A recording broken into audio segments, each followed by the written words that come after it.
आज क्लास 10 में प्रश्नावली 6.4 का क्वेश्चन नंबर हम 4 पढ़ेंगे। क्वेश्चन क्या कहता है, यदि दो समरूप त्रिभुजों के क्षेत्रफल बराबर हो तो सिद्ध कीजिए कि वे त्रिभुज सर्वागसम होते हैं। क्वेश्चन क्या कह रहा है कि दो त्रिभुज है जो समरूप है। समरूप का मतलब होता है एक ही रूप का, ठीक है। तो देखिए एक अनुपात में होता है बराबर। ये देखिए त्रिभुज हो गया और एक त्रिभुज और छाप लेते हैं, छाप लिए, ठीक है। ये दोनों त्रिभुज क्या है, समरूप है, जो एक मतलब एक अनुपात में बराबर है, ठीक है ना। तो कहता है कि इसका क्षेत्रफल भी बराबर है, इसलिए हम क्या किए कि जितना बड़ा ये त्रिभुज था उतना ही बड़ा ये भी त्रिभुज, क्योंकि क्षेत्रफल बराबर है, दोनों का क्षेत्र बिल्कुल बराबर होना चाहिए, ठीक है ना। समरूप भी है और क्षेत्रफल भी बराबर है। चलिए इस त्रिभुज को हम कुछ न कुछ मान लेते हैं, छोड़ दीजिए इसको, समझ में आ गया होगा, ठीक है ना। चलिए, तो समरूप भी है और क्षेत्रफल बराबर है, इसलिए एक ही आकार का बना दिए। तो चलिए A B C D E F ले लिए, ये दोनों त्रिभुज का नाम हो गया। तो जो दिया है उसको हम पहले लिख लेते हैं। तो दिया है कि दो त्रिभुज समरूप है, मतलब जो त्रिभुज ए बी सी है समरूप है त्रिभुज डी एफ, ये दोनों समरूप है।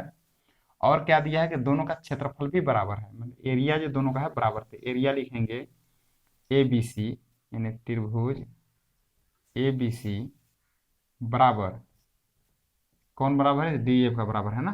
तो हो जाएगा त्रिभुज डी ई एफ। मतलब ये हमें दे रखा है कि दो समरूप त्रिभुज के क्षेत्रफल बराबर है, तो दोनों समरूप भी है और क्षेत्रफल बराबर भी है। तो कहता है कि सिद्ध कीजिए कि वे त्रिभुज सर्वागसम होंगे, यानी त्रिभुज पूछ रहा है कि सर्वागसम होंगे, तो लिखेंगे यहाँ पर सिद्ध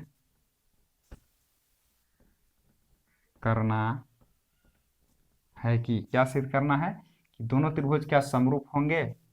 तो समरूप का मतलब जानना कि बिल्कुल बराबर होना चाहिए, तो हमें मतलब दिखाना है, तो लिखेंगे कि त्रिभुज ए बी सी, ये सर्वगसम का चिन्ह है, ठीक है ना। ये समरूप का होगा और सर्वगसम दिखाना होगा तो इस प्रकार से दिखाना होगा, ठीक है। तो त्रिभुज डी ई एफ, हमें ए आपको लाना है, ठीक ना, यही हमको दिखाना है। अब हम देखेंगे यहाँ पर परमाणु में, अब हम ज्ञात करके लाना है हमें कि दोनों, मतलब दिखाना है कि दोनों क्या है, सर्वगसम होते हैं कि नहीं होते हैं ना। तो ये तो होता ही है, ठीक ना, तो इसको हमको सिद्ध करके लाना है। तो चलिए क्या करेंगे, सबसे पहले देखिए हमें समरूप दे रखा है, तो हम इसी से हम बना लेंगे, ठीक ना। यही कहाँ पे हमको बनाने के लिए, तो क्या करेंगे यहाँ पर कि त्रिभुज ए बी सी, त्रिभुज ए बी सी समरूप त्रिभुज डी ई एफ, ठीक ना। ये दिया हुआ है, लिख देंगे हम, दिया है। अच्छा, हम लोग पढ़े हैं परिमेय 6.6, 6.6 क्या पढ़े हैं कि यदि दो त्रिभुज समरूप होते हैं तो क्या पढ़े हैं, उसका जो एरिया जो होता है ना, एरिया का जो अनुपात होता है, उसका क्षेत्रफल का जो अनुपात होता है, ठीक है ना, संगत भुजा के अनुपात के वर्ग के बराबर होता है, ये हम लोग पढ़े हैं, ठीक है ना। तो वही हम लगाएंगे कि देखिए दो त्रिभुज जब समरूप हैं तो बिल्कुल हम लगा सकते हैं। तो क्या हम कह सकते हैं कि इसका जो क्षेत्रफल होगा, मतलब क्या कहेंगे कि एरिया त्रिभुज ए बी सी, एरिया त्रिभुज डी ई एफ, मतलब क्या हुआ कि जब दो त्रिभुज जब समरूप होते हैं तो ये दोनों त्रिभुजों का क्षेत्रफल का अनुपात, अनुपात हो गया, क्या कहता है, संगत भुजाओं के वर्ग। तो संगत भुजा क्या होंगे, देखिए यहीं से लिख सकते हैं आप, ए बी लिखिए, तो लिखेंगे ए बी, इसमें हो जाएंगे डी ई, संगत भुजा हो गए, इसके क्या है, वर्ग, अनुपात हो गए, इसके बाद वर्ग के बराबर होते हैं, ठीक ना। तो और इसका देखिए बी सी, इसका एक और भुजा हो गया बी सी, बी सी भी लिख सकते हैं, तो इसमें लिखिए ई एफ, इसका वर्ग हो गया, ये क्षेत्रफल वर्ग इसके बराबर भी हो, इसके बराबर भी होगा, और ये क्षेत्रफल इसके भी बराबर होगा। और एक जो है ए सी, ए सी, और ए सी अगर ले लिए ए सी, तो इसमें ले लिए डी एफ, डी एफ, के वर्ग के बराबर होंगे। तो हम लोग ये कहाँ से ले लिए, तो ये देखिए आप लिख सकते हैं कि प्रमेय 6.6 से, ये आप लिख सकते हैं इसके जगह पर कि समरूप त्रिभुज के, ठीक है ना, समरूप जब दो त्रिभुज जब समरूप होते हैं तो उसके क्षेत्रफल का अनुपात, ठीक है, संगत भुजाओं के अनुपात के वर्ग के बराबर होता है, ये आप लिख सकते हैं इसके जगह पर, ठीक है ना। तो ये प्रमेय 6.6 से हम लोग लिए हैं इसको।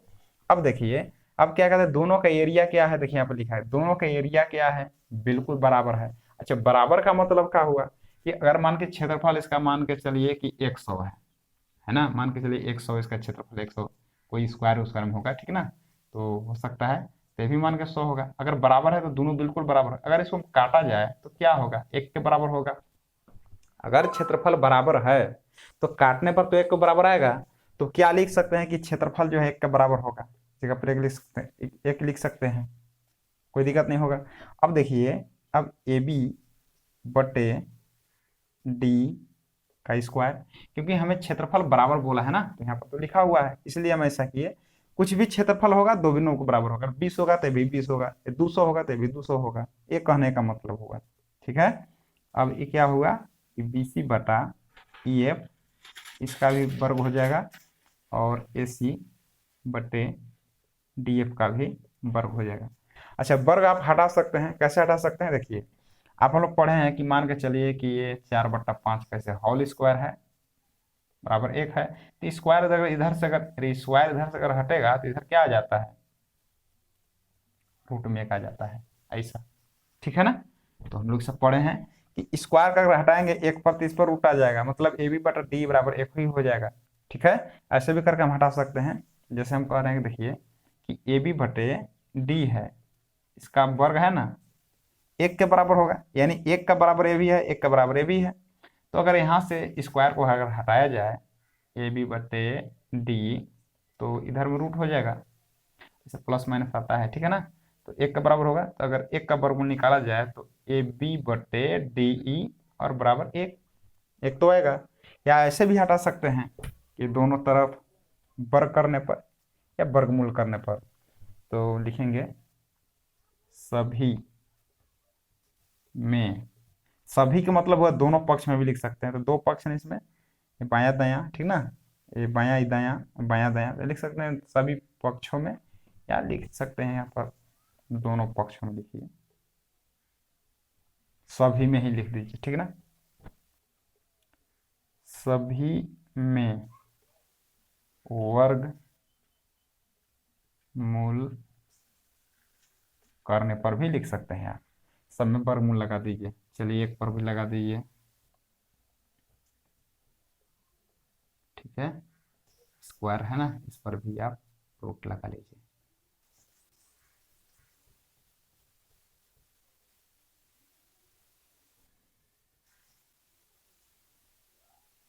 इसका स्क्वायर है, और AC बटे DF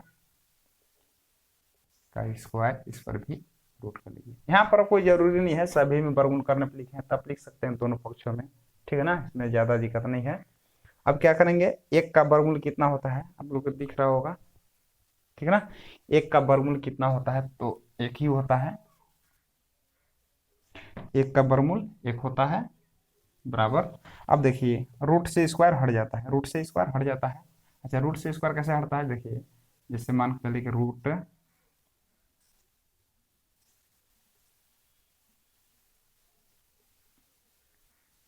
5 का स्क्वायर है, 5 का स्क्वायर है, अब ऐसे रूट में है, तो क्या बताया कि रूट से स्क्वायर हट जाता है, तो क्या 5 लिख सकते हैं।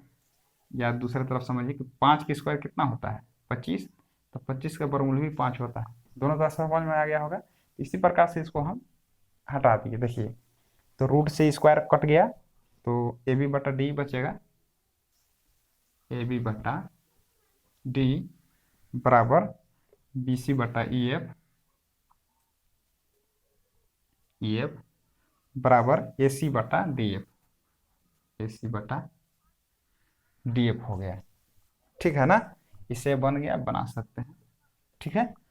तो अब देखिए यहाँ पर कि एक जो है ए बी बटा डी के बराबर है, एक जो है बी सी बटा एफ के बराबर है, एक जो है ए सी बटा डी एफ के बराबर है। तो क्या लिख सकते हैं जगह पर, अगर तुलना अगर हम करेंगे तो एक से गुना कीजिए डी में, तो क्या हो जाएगा, तो या ए बी गुना, इसके नीचे कुछ नहीं तो एक समझ लीजिए, तो अब तिरछा तिरछी गुना कीजिए, ए बी गुना करेंगे तो ए बी बराबर डी हो जाएगा।